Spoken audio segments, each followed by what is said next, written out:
Ketua Perhimpunan Hotel dan Restoran Indonesia (PHRI) Provinsi Bali, Cokorda Oke Arte Ardana Sukawati menjelaskan, erupsi Gunung Raung dan Gunung Rinjani yang terjadi pada tahun 2015 berdampak cukup signifikan terhadap kunjungan wisatawan ke Bali. Akibat kejadian alam tersebut, hampir 100.000 kunjungan dibatalkan. Namun sampai penghujung tahun 2015, target 4 juta kunjungan wisatawan untuk Bali akhirnya tercapai. Bahkan terlampaui, yakni sebanyak 4.164 wisatawan. Kita bersyukur di penghujung Desember, kita tutup Desember itu masih terpenuhi target kita 4 juta. 4 juta 1064 persisnya. Kita tutup di tahun 2015. Jadi sudah memenuhi target 4 juta yang diharapkan oleh pemerintah pada waktu itu. Kalau kita melihat dari segi persentase peningkatan 2014 ke 15, sesungguhnya kita ada penurunan.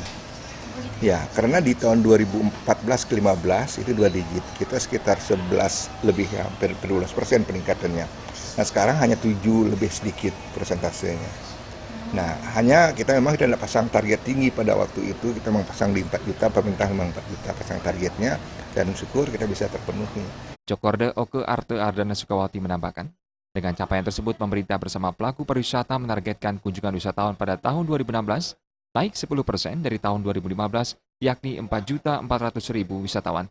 Rendahnya kenaikan target tersebut menurut Cok Aceh disebabkan pelaku pariwisata masih dihadapkan pada masalah infrastruktur dan juga runway di Bandara Ngurah Rai yang hanya memiliki 1 runway.